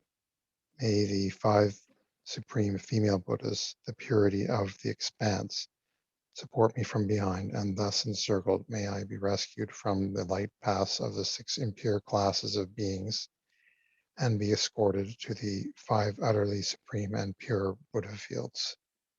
O as I roam in cyclic existence, driven by deep-seated habitual tendencies, may the assembly of spiritual heroes and awareness holders draw me forward, leading me on the path of radiant multicolored light, which is co-emergent, pristine cognition. May the supreme consorts of the host of Dakinis support me from behind, and thus encircled, may I be rescued from the fearsome passageway of the intermediate state and be escorted to the level of an utterly perfect Buddha. Oh, as I roam in cyclic existence, driven by deep-seated bewildering perceptions, may the assembly of blood-drinking, wrathful deities draw me forward, leading me on the path of radiant rainbow light, which is free from fear and terrifying perceptions. May the assembly of the Krodisvaras, queens of the expanse, support me from behind, and thus encircled, may I be rescued from the fearsome passageway of the intermediate state and be escorted to the level of an utterly perfect Buddha. Om, Om. May the fields of the 5 elements not arise as a hostile force. May I see them as the fields of the 5 Buddhas. May the elements of space not arise as a hostile force. May I see them as the field of the blue Buddha. May the elements of water not arise as a hostile force. May I see them as a field of the white Buddha. May the elements of earth not arise as a hostile force. May I see them as a field of the yellow Buddha. May the elements of fire not arise as a hostile force. May I see them as a field of the red Buddha. May the elements of wind not arise as a hostile force. May I see them as the field of the green Buddha.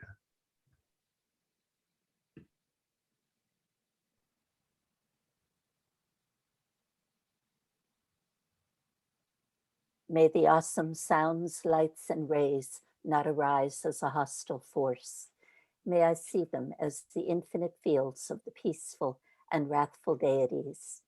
May the rainbow-colored elements not rise up as a hostile force.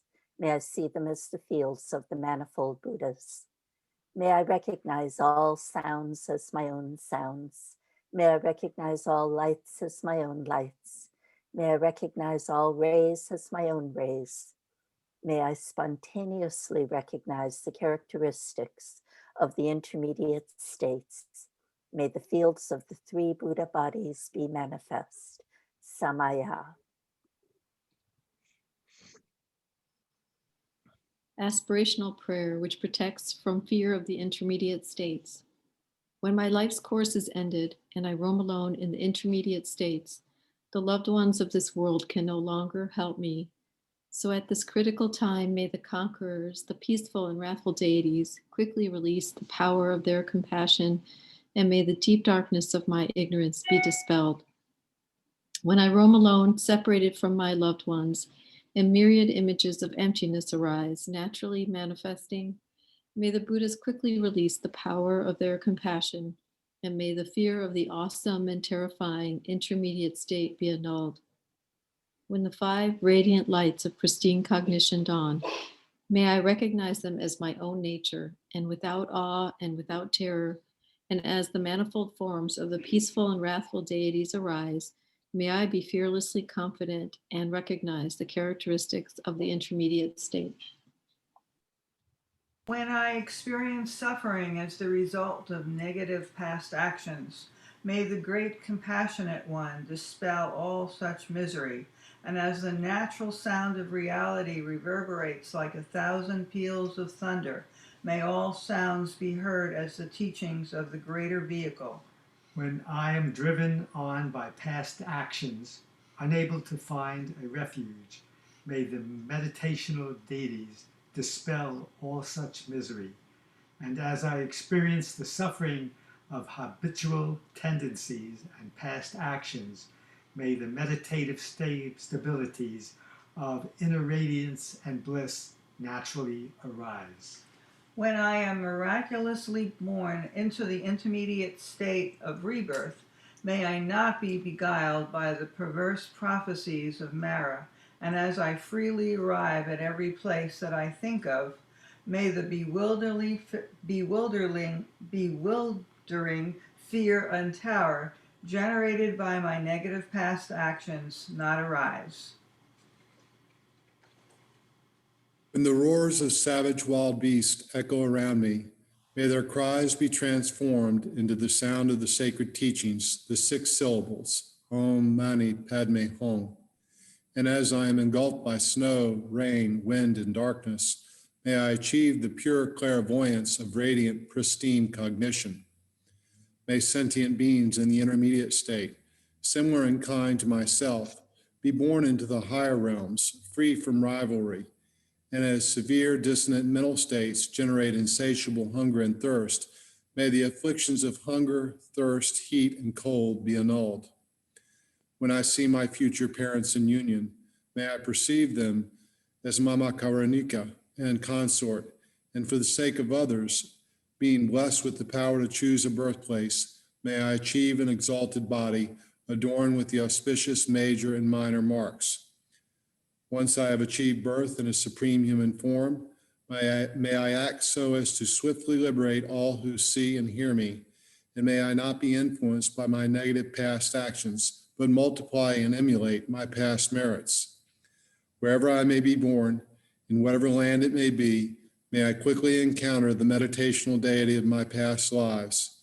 Knowing from immediately after birth how to speak and walk, may I remember my past lives and attain the power of non-forgetfulness. May I easily come to master by study and reflection, manifold stages of learning, small, intermediate, and great. May the country into which I am born be auspicious, and may all sentient beings be blessed with happiness. O peaceful and wrathful conquerors, may I and all others become entirely at one with you and come to resemble you in all your forms, your retinues, your lifespan, and your Buddha fields, and in every quality of your supreme auspicious marks. Through the past compassion of Samantabhadra and the infinite peaceful and wrathful deities, by the power of the truth of pure reality, and by the blessing of the mantras who practice one pointedly, may every wish of this aspirational prayer be fulfilled. Samaya, composed by the preceptor from Odayana Padmakara. May this profound sacred teaching not be extinguished until all the worlds of cyclic existence have been emptied. This is a treasure text of Tulku Karma Lingpa.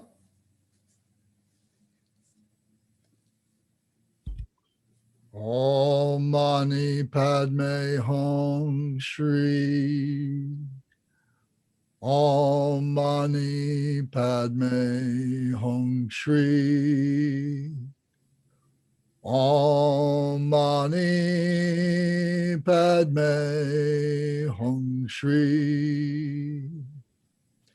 Om Mani Padme Hum Shri. Om Mani Padme Hum Shri. Om Mani Padme Hum Shri. Om Mani Padme Hum Shri. Om Mani Padme Hum Shri. Om Mani Padme Hum Shri. Om Mani Padme Hum Shri. Om Mani Padme Hum Shri. Om Mani Padme Hum Shri. Om Mani Padme Hum Shri.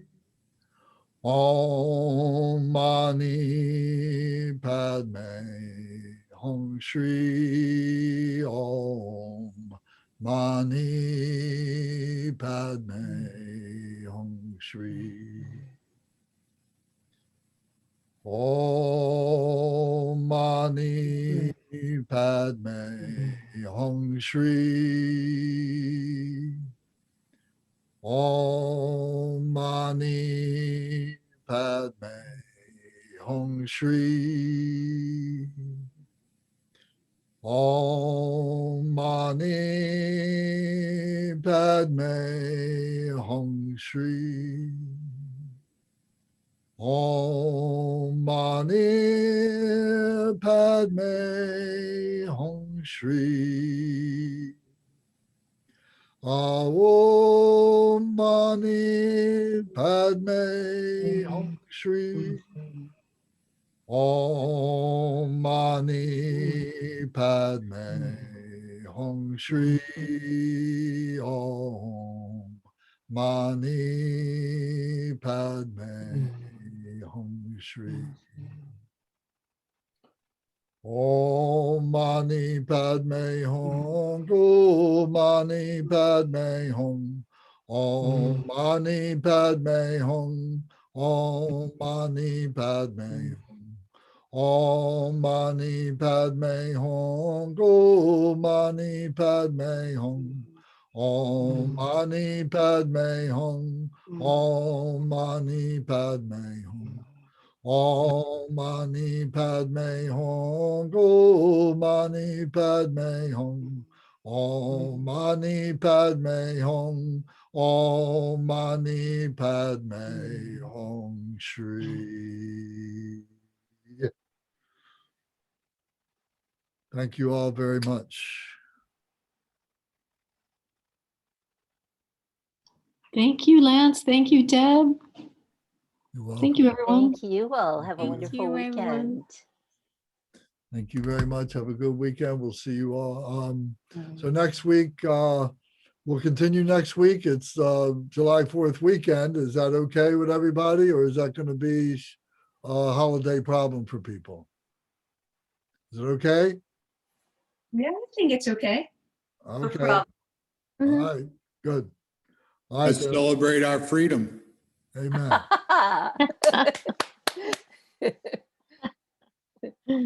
right. We'll see you all next Indeed. week. Thank you so Good much. night. Good Good night. Thank you. Night. Good. Everyone, weekend.